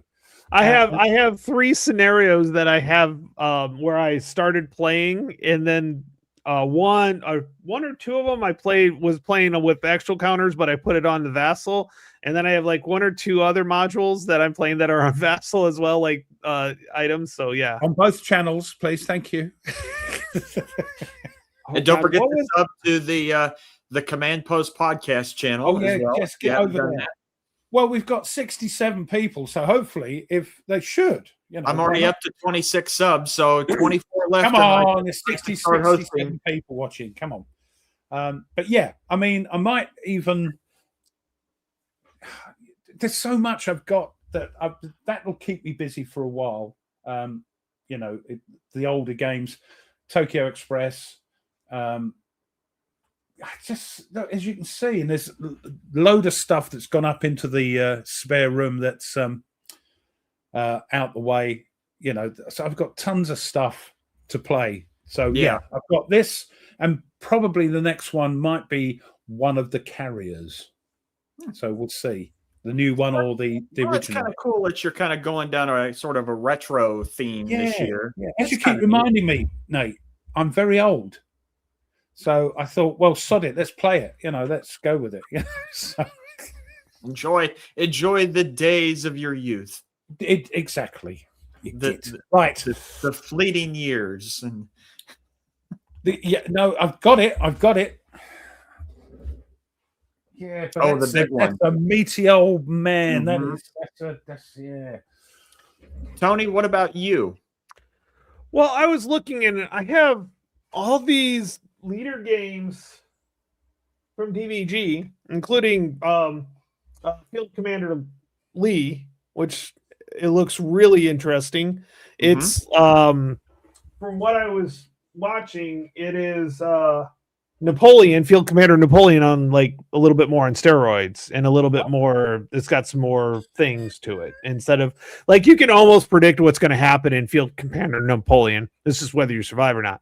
While with Field Commander Lee, there's a little bit more variability. They could actually move away from you for a little while and then come back. So that's one of the things. And the funny thing is he actually did a video that he actually created if you don't want to do the battles, you can actually just like calculate. There's like a calculator chart or something that you can calculate the battles and you don't have to do the battles. Oh, okay. So right. This Bruins leader, I really want to get that to the table. Same here. That's another one because the only problem with it, Dean put out the second edition of the rules. So I've got to print them buggers off. And they're worth it too. I've read both of them, and the second edition is so much clearer. I've got to print those off, but it's a game I want to get out. I mean, Tweez played it, and Dean does a good job with those leader games. He's the one that did B17. Yeah. I mean, Tweez played Spruance, and he wasn't overly impressed, but I think he looks like Nate looks for something different in a game than maybe me and you do. So but yeah, that's one I want to get out because it's sitting there, and I've got all the expansions for it as well. Where is it? Look, there it is. Got all the expansions for it, and I'm thinking, this B17 though? It's a great game, but it's such a hog. It's a big old thing. Again, I've got all the expansions for that. Same here, Christoph. I'm waiting for the railroad rules. Yes. I keep mentioning he's busy again doing his thespian stuff. So he'll be at PunchCon. And also, the other thing is going to be on my list to play. Hopefully, Simon is going to teach me. He's coming along. Is what do you call it? Oh God, where is it? The Mark Herman toned down version of Pacific War. Empire of the Sun. Yeah. So he's going to be teaching me. Hope that's the plan. So that will be another one under my belt. Cool. So it's cool. Yeah, Fields of Fire. Yeah, I need to get that out. But again, it's going to be a long time on the table. That's the problem. He's trying to get that room cleared up so that way he can leave stuff up on the table a long time. Yeah, and I can have like a war game up and I can have a board game up on the other table. So, playing like Nemesis or something on the other one. Oh, nice cardboard. Ah, good. Yeah. So I'm waiting till May until I get taught how to play it. I'll just sit there and drink beer. Tell me how to play it. I think this year, the first half of this year, with what I know is coming and what I already have is going to be an Ancients theme. Shocker. Yeah, it's a bit of a shocker.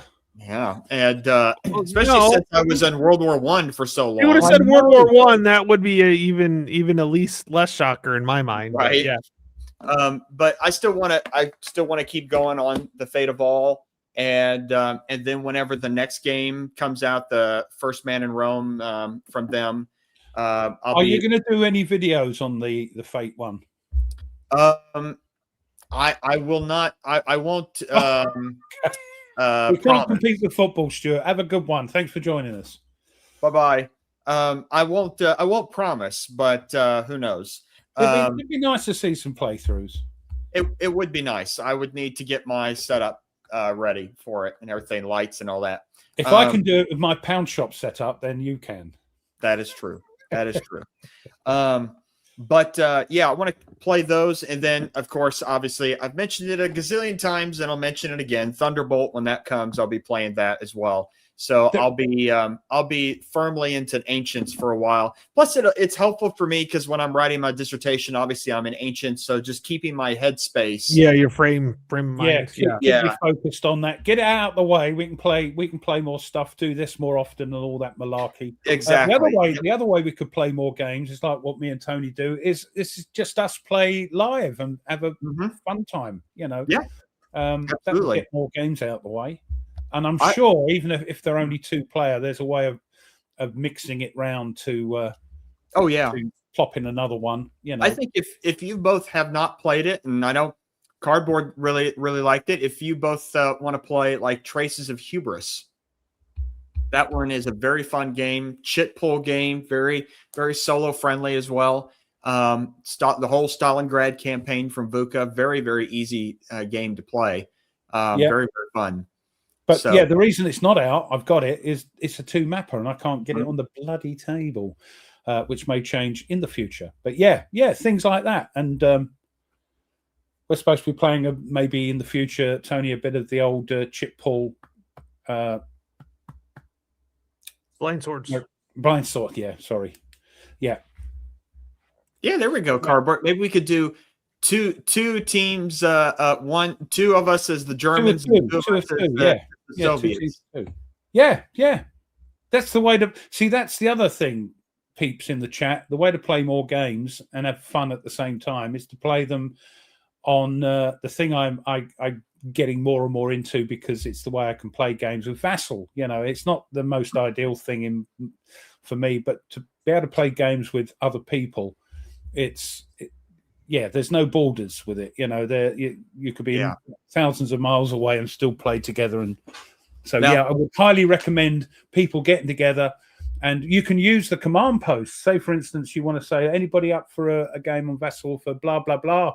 Mm-hmm. And hopefully, you know, people go, yeah, I'll give you a go. And you can join up, maybe become friends. Maybe you hate each other at the end of it, never play with them again. Or you end up being gaming partners for life. You know, who knows? Yep. Yeah, Traces of Victory is a 1-mapper. The one thing I will say, it's just a 1-map mounted map too. Then what's the other one that's a 2-mapper that I couldn't play? Traces of War. Ah, right. Okay. All right. The 43 Ukraine campaign. The one thing I will say that Stalingrad 42 from GMT has over Traces of Hubris from VUCA is that there are multiple scenarios outside of the main campaign in Stalingrad 42, whereas Traces of Hubris is just one thing, one campaign. So, like, it would be cool to play like what was it called, Operation Winter Storm, when the Germans try to break through back to Stalingrad because the Soviets surrounded it during the winter, but that's not in the game. Sorry, is that based off of like the? Are we keeping you up? Oh, I did not sleep good last night. Oh, but get out. That's the point. It's based off of the victory loss system, the red box system from MMP.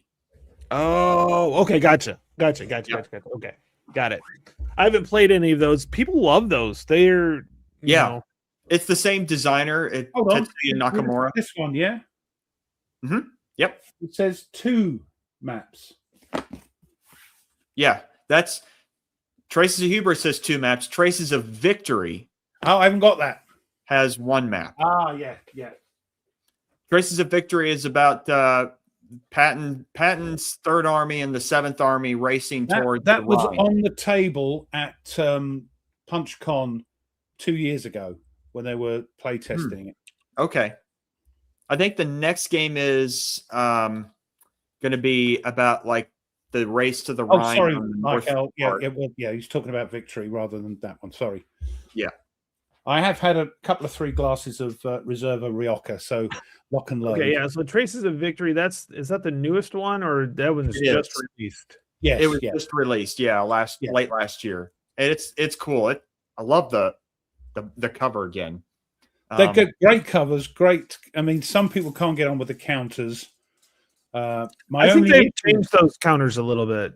They're not as slippery anymore. Yeah, people go on about slippery counters. Just first world problem. The only problem I've got with them is they've got the nibs in the middle bit, a la Panzer Grenadier. The newer stuff is better. So you've got Traces of Victory? I haven't. There's whenever you get to a scenario, there's always going to be balance issues. I've come to that That's it, conclusion. Christoph. Traces of the Rhine. Oh right, yeah. That's the one currently. That's about the northern part of the fight towards the Rhine River, and Victory is sort of the southern part of the race to the Rhine. So around Metz, Strasbourg. Chit pool, okay. Chit pool, weather, terrain, air. Yep. Limited. Okay. Yeah. The cool thing too, I like about they include it with the counters is you get a choice for the armored units, whether you want to use the NATO symbol or the silhouette. And it's got to be silhouette every time. It's got to be a tank. Yeah. Absolutely. I want to see a tank. I don't want to see a box with a circle in it. Make the game, bring it up above things. I mean, I don't get sent VUCA as much stuff from VUCA as much now, and because I've got too much. But I did get a Christmas card from them. Oh, from Patrick. So yeah, very nice. It was nice. Did it say Merry Christmas? You're not getting anything else? Yeah, no, it's a mutually agreeable thing. I just said, it's not fair them sending me shit and I can't do anything with it, Right. No, I'm just kidding. Oh, no. Yeah, well, it's 12 days after Christmas. Is that right? So yes, it should be down by now. Mine comes down usually January 1st, but they weren't picking them up, so it ended up being like January 2nd or something like that. Oh, you had a real one, you mean? Mm-hmm. Yeah, we've got a real one this year. Oh, we go back and forth. What, without cats? It'd be most of it be on the floor. Get out of here. Jeez. Oh, that's cool, Dragon X. They found one for him. Oh, excellent. Oh, cool. That's cool. It's a good game. VUCA's always, when it comes to their quality too, I've never their first games, but that was their first games. But man, their new ones are just such good quality. Game, I couldn't believe the quality. The Aachen one. The Aachen one, yeah. When he sent it to me, it was like, wow, this looks really. And it at the time it was a paper map, and then he sent me the upgrade kit for it, which was then the mounted map and things. They're just from the start. He's a designer, so he knows what he's got a great team behind him. Oh yeah, and, it's incredible stuff. Yeah, they do good. Yeah. Except for the little nibs on the in the middle. I thought they were pre-rounded. They are. It's the side ones, but that's how they stick. That's how they've got to attach. I mean, Lock and Load have got round it by not having any nibs and nothing here. You punch it out. Yeah. Now, granted, you do have to like shrink wrap those because the counters will come out. Now, I will say, Ruff, the newer games like the one I got, Traces of Victory, there is no side nib problem for me. I've moaned and it works. Mm-hmm. They still manufacture a real Christmas tree. I know. Oh man, I kind of want their dice tower, VUCA's dice tower, but they don't sell it in the US. I've not seen that. Yeah, it's like I don't know what it's called. What's it made of? That's what I'm. Yeah, I want. If I'm going to get another dice tower, I'll use my old rickety one made out of MDF. Durable leather with a soft felt lining. Yeah, but what's the blooming thing, mate? Is it wood or is it plastic or? I have no idea. Well, I'll have a look, and if it's any good, I'll get in contact with Patrick and say, "Oi." Let's see. Yeah. That's to be, technology has changed. That's to be expected for sure. I mean, looking at again Tokyo Express, the counters are pretty basic things. The map is nice though. The map is really nice. There you go. There's the dice tower they sell. Oh, it folds out. No, I want a solid wood thing that Tony's got, and well, how about this, Ruff? How about that you could get it, and then I'll pay for you to ship it to me from Britain? Yeah, how much does it cost? It's going to cost twice that to send it to you. Oh, wow, Christoph. Irish coffee. Yeah, no kidding. He keeps giving us money. Irish coffee time. Oh no, that's to me that time. The other one was to you. Irish coffee time. Lock and load, Christoph. Cheers, my friend. Cheers. Oh, But Yeah, no, I'm getting to the point where it's time to start. Yeah, I got that one too. yeah. See, that's the Yeah, stuff over here. Vaseline with Stu actually sent me mine as a gift because Yeah. he was so tired of my rickety plastic one. That Well, was that's what I keep playing this old thing for, hoping Yep. there's bits missing from it, and say, oh, poor old Ruff, I'll send him a lovely handcrafted wooden duck. No, not happened yet. 2 donations one day. Now we Right. know there's exactly. Yeah, we're grifters. Yeah, no, for people to do that. But no, it's to the point now where I'm like, I'm getting into the history behind it. I've Happy New just Year. been reading World War 1942, the year that Friedman Stoles. I'm really deep into that, and that is really a great work so far. And so like a lot of the stuff I'm seeing, like a lot of the events on the cards that a lot of the stuff or things like that, I'm recognizing a lot of those events now because of the deep readings I'm getting into. And Nate, I don't know about you, but if you read something new, I don't know if you're like this, but I always like, is there a game about this? Mhm. So, I mean, and then I automatically find, I'll share the link again. Well, one of y'all will have to share it. It's in the private chat. You have to share it. we'll jump on that real quick. Are you doing that? Okay. No, I do the same thing, as well as it's because I'm an extrovert. I'll read something that just blows my mind, and so I'll find somebody. So, I'll call somebody and I'll go, "You'll never believe what I just read." It's my favorite meme, and I've sent it to Karen at least twice. Is when your husband's ready to answer the history question you asked him. It's Yeah. like the guy's like this, and she's like, And I'll tell you what, I'll have to find it. Gainer sent me a meme, and it says, when you try to explain to your wife the rules of a board game, "That's what I was just talking about." Yeah, and she's going la la la, somebody dancing, going la la la la la la. What's happening in their head? Yeah. I'll have to find that meme. There's one that I found that I'll see if I could share it. Oh, that's handy, because when you post one, I post it automatically. That Oh, link. cool. Yeah. Oh, it's cool. There is one slight thing that I don't necessarily like in here, but it is funny. It was a meme, a history meme thing. Yeah. So now the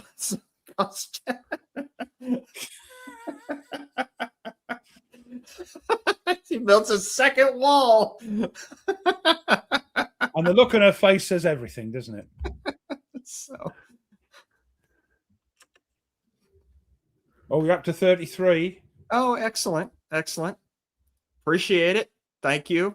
So like I said before at the beginning of the show, my goal was for that channel was just to be, not for me personally, but for the show. So it'd be a repository for every episode, so that if you miss something and you don't remember who did it or whatever, it's just right there. And you can, if you want to go back and watch or listen to an old episode, you can. Thanks, Bob. Thanks for So dropping by. yeah, thanks. And so that's why I did it. Yeah, she had that look on her. Oh, sorry. yeah, we're getting excited on this one. It's getting towards the end of the show. You can tell. Yeah. Oh. But yeah, so that's my goal for it, and as well as if people are interested, they want to reach out to any of us from the show, then I set up an email for the show. It's just the commandpostpodcast@gmail.com.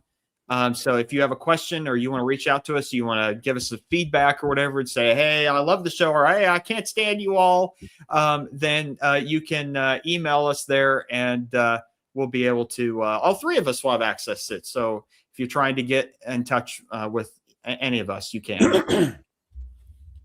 By the way, I finally found Daniel's Nemi's new channel name, the World War II Solitaire board game. Oh, what is it? Boards, Bricks, and Battlefields. Ah, So, yeah, I was like, what's going on with this? And then I'm like, oh yeah. Well, because if you notice, over time when he was still World War II solitaire, he was bringing in, because Dan's doing them as well from knowing he was here doing models. He's bringing in models slowly. And I think, like any hobby, once something else clicks in that's sort of encompassed, if you like, within that hobby, that tends to sort of maybe take over a little bit, you know. With Dan, it's like model making and painting miniatures and things, and that's what's happened to Dan, I think, to Daniel, to differentiate. I mean, that's the goal. Yeah, well, the one chat is down the side there on the right-hand side. That will incorporate all chat, because I've got people watching me, Tony's got people watching me on our channels respectively, but the whole chat goes down here on the right-hand side. Yeah, so don't worry, you won't miss anything. And hopefully YouTube gets it to the point where it all goes into it's all linked together. All you need to do is maybe they're still working on it. They're still fixing things, and you'll just have to have the one window open on whoever's channel you're watching this on. But the whole chat from my channel and Tony's channel, because we have different people watching us, will be down there. Yeah, because the command post, we're on the cutting edge of new technology. Yeah. Well, I can't say I thought of it myself. I actually took it off of from Hexy, ne'er-do-wells, Hexy and Camp and Wardy. Yes. Now they went for the full package where you can have like 8 people. I'm like, nope. I don't know 8 people. I know 3 that I would put on this channel. So, Tony, I want to ask. I remember. Oh, this had been a few years ago. I'm curious whether or not you'll ever go back to it, or whether or not you're doing well, Charles. Played it all and you're finished. But I remember when you and Mitch were really into the advanced Tobruk system. Oh, yes. ATS, yes. And are you thinking about going back there, or are you just kind of done with it? And you had your time with it and you're happy? And I have a huge collection. The problem is the owner. And it's a list of issues that goes a mile long. He keeps tweaking it, and he keeps promising Avalanche Press, isn't it? Yeah, he keeps promising a new rule book. It was supposed to come out in 2019, and it's now 2026. And the last couple of years, we're almost there. We're almost there. And so, yeah, we have not gotten into it. I do love this system. Don't get me wrong. I love this system. It's a lot of fun. It's a lot quicker and easier to pick up than ASL. It's the ATS system. I like the impulse system. It's not an IGO-UGO system. So, and I found myself preferring those types of games where it's not an IGO-UGO as much. Yeah. But yeah. So, we were going to meet up in April, but unfortunately I can't. Because it's over the boy's birthday. So there's no way I'm missing the boy's birthday, unfortunately, this year. So yeah, we're not quite sure on that one. So, but yeah, no, it's all looking pretty good on that one. So yeah, I want to get back into it. I do. I've kind of got the itch again. I think I overdid it for a while there, and so. That's how it works. Your own channel. You're going to go overboard on a certain thing. Yeah, Christoph is playing with Combat Commander, I think. Oh yeah, that's right. Yeah, I remember that mentioning that. That's cool. So let us know, Christoph, and we'll come and heckle Combat Commander and make him lose. All right. Distract him constantly. Yeah.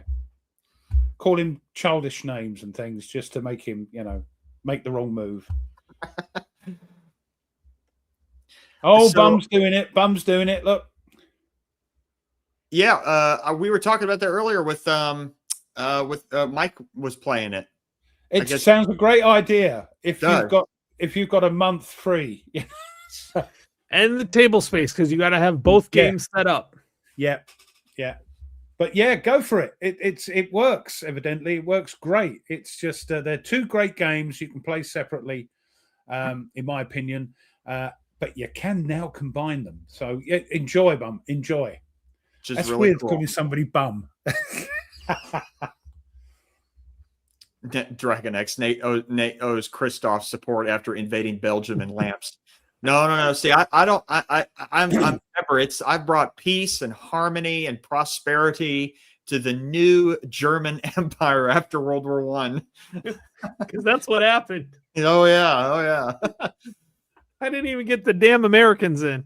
And even if I did, they wouldn't have done enough. I don't think. Right.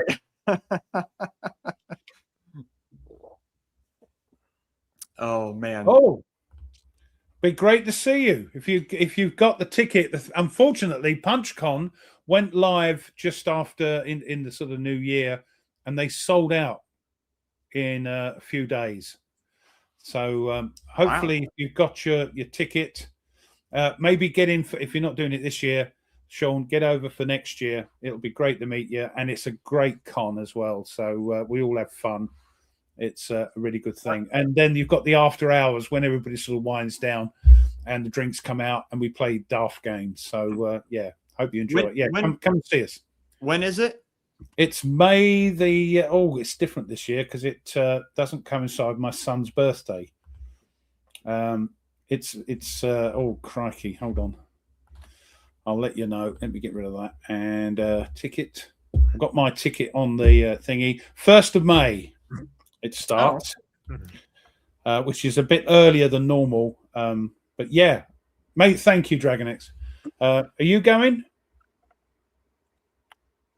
DragonX, if you're going, make sure you say hi because I'll get sad. Oh, right. Fair enough. Cool. Well, gentlemen, he should get a ticket and then sell it if he needs to. Yeah, he hasn't got it already. Gentlemen, it did sell out that quickly. Yeah, it did. It's the only. To be fair, it's the only sort of biggish. There's a lot of sort of miniature conventions over here because when you say war games, people think miniatures and all that sort of thing. Right. But this is the only. It's not, but there's some other smaller ones all across the country. But this is turning into the sort of biggest board game, war game convention. And Second Chance Game, who run it with James Buckley. They have a spin-off Second Chance Games up near where they are at John Lennon Airport, International Airport. They do another one in November. You got an airport named after him? Of course. Like you've got JFK. Well, don't stop your nonsense. But that was a singer. Yeah, John Lennon's a singer. No. I mean, I like the guy. I like the Beatles and everything, but naming an airport after him? Yeah, but in Liverpool, where he come from, yeah, and he died, he might as well be the president. The only one, you couldn't call it Ringo, could you? Ringo Airport. It would be a bit anyway. Enough of that. But yes. So yeah, they've got this sort of spin-off one that's is a much smaller thing, and it's too far for me to go. I like me PunchCon where I go for 3 days and just pig out on the food. You get to meet Thomas. Yeah, Thomas. Thomas is going. Yes, so Thomas is going. Tweez will be there. Blue Tweezers will be there. Well. I don't care about Tweez. Oh. I need some railroad rules. I don't even have the game, but I need some railroad rules. Old Ruff will be there. So if he ever does the video for the railroad rules, I will get on there and I will. I don't know what I'll do. I'll find something fun to do. When that video comes out, it's going to go viral because everybody's going to want it. Oh, this is how you play it. And watch it ends up being being wrong. Well, gentlemen, you're not going to believe it, but we are getting close to the 2-hour mark. Good grief. I knew a bi-weekly or every 2 weeks is kind of a good time because it gives us time to play some games in between, and it makes this lot wait another week. You're not supposed to say that out loud, at least live on the air. No, but seriously, I think rather than doing it weekly, which, to be fair, I had fantastic fun, and we all did, the three of us, over the 5 years we did it. But it is you run out of things to say after a week. It is a thing, yeah. And here we can just chew the fat as well because we're all got so different outlooks on our war games and interests and intelligence that we never, there's always something good to say. So hopefully in the future not too distant future will be bi-monthly, which will be fantastic. I can tell you it won't be the next 2 weeks. I do have tournament. I was wrong about. I thought I had a tournament this week and next week. Now it is. It's the fine. next 2 weeks, It's fine as long as we can So. sort of do one a month. Yeah. Yeah. Oh yeah. We'll probably get 2 in February. I'm thinking. We'll see we though. just But know. I'd like to get 2. Whenever in doubt, it's Tony's fault. Of course. But Oh, I'm not yeah, saying yeah, that. yeah. You said that out loud. I'm sorry. That's I was supposed to. that's terrible. But yeah, as I was saying, put the word about, peeps. Put the word about the command post. That you can see what it is. It's just 3 idiots talking, and the chat joining in. The chat's fantastic and chiming Don't forget in. what was the tagline that Mrs. Ruff came up with about the command post? The show that's all talk and no strategy. That suits us. that sums us up. So quickly then, what we doing? Well, I'm gonna be still going with the Fate of All and keep going with that and dive more into that. And so yeah, I'm just gonna keep diving into it. It's so far I like it, and we'll see how it turns out. Tony? I still have 2 turns left of my long street attack scenario. I need to get that finished. And then continue on. I think this is going to be something fun. I really do think it's going to be some fun. It seems pretty good. I know some people have been kind of, I can't remember. There's a couple of them that were like, I'm not a big fan of it. I kind of got it because of that to see if they were right. You know, it's kind of like, oh, this looks good. But no, I really think I'm seeing something that I really like in it. We'll see how it goes. Yeah, it'll be fun. I think it'll be a good game. So I'm going to knock it out twice. My goal is probably not to get a whole lot more extra played, like more games played, but actually play them multiple times just to really, because a lot of times you get done with a game and you're like, okay, let's put it away. But then you're like, well, what if I missed it? What if I missed something here? You know, so that's kind of it's kind of like my reading goals. I was going to do 36 this year, and I'm kind of like, well, actually I have some big books, some big history books I want to get read, and those just take a while. There's no doubt. Those just take a while. That 1942 has taken me several months now. So yeah, I probably won't read as much, but I'll read deeper. So my whole theme is to get deeper into my hobbies that I actually have and actually really enjoy them and get better at them. So nice. Yep. Very cool. Yep. Ruff, what about you? Same here. We're going to be playing. I'll tell you what, this is quite hard to get hold of, I believe. But if you find a copy, it might cost as much as a modern game. But if you're into naval Pacific, sort of Guadalcanal stuff, Savo Island, I recommend it. And make sure you put Tokyo Express game in the search engine if you're searching. There's a lot of other stuff that comes out. Yeah, $130 for a fair copy. $130 for a fair copy on Noble Knight. Jeez, I think I paid about 60 quid for mine. Yeah, eBay's got one for 185. Oh, sorry. If you've got more money than you want, then get a copy. That's all I can say. But I'll be playing that, learning it. Hopefully, when I'm ready, I'll be putting up a video playing the standard game where you've got hidden Japanese. I mean, this is why it's so good. You know, when you play the basic game, you can see each other and you're just coming towards each other, and just movement and firing is what you're learning. In the standard game, you've got the hidden Japanese and they're moving. You've got to spot them before you can attack them. It's going to be, wonderful. So, if you that's your sort of thing, go for it. But as Tony said, it's a bit expensive. Oh, lovely. Yeah. Nothing wrong with that. I love that. Good luck with that category solo. Nice. Very cool. And so you're just going to continue. You probably don't have the room to do more than one game at a time. Who, me at the moment? No, Nate. Oh, Nate. Oh yeah. I mean, I do have space to put up multiple games, but I'm such a one-track mind that I can't play. Hope they lose. No, right. Thanks for stopping by.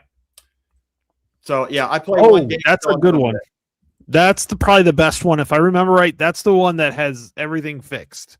That's the one I tried to play Oh. with color blindness, and Yes. it was doing my head in. So Yeah. great I actually game. played that Great one game. too. There's not much errata on it. It's actually probably one of the better ones because it's the one after this one. They went totally different. Oh, yeah, It was don't a get- different there's- designer. There's 3, and if you get one of these, get the flip books that are on BGG Mhm. because you Yeah, can they really upload do them help. and it tells you. It's a bit like Stuka Joe's cards. Yep, exactly Yeah. the same thing as Stuka Joe's card. Yep, Yeah. 100%. So, Very cool. All righty. Well. Oh, nice. well, 2 hours. We hit 2 hours, and I know I got to go cook dinner. So, poor unless old- I'm surprised and I walk up and it's done, which has happened from time That's to not time. going to happen. But But all I can say is thank you so much. We had loads of people watching and commenting on both channels. If you could click the like button, smash the like button, and be cheeky before we go offline, smash the like buttons on both channels. Go on, be a tinker and do that. That'd be wonderful because it does help the algorithm and helps us to get out there a bit more with this nonsense we do. And I'd just like to say, as always, thank you so much for watching, you lot. And if you're watching in the future, make sure you make a comment, put the family comment down just for the algorithm on both channels. And as always, we love you all, and there's nothing you can do about it. That's right. So until next Thank time. you so much, everybody. Till next time. Bye bye. Yeah, thanks.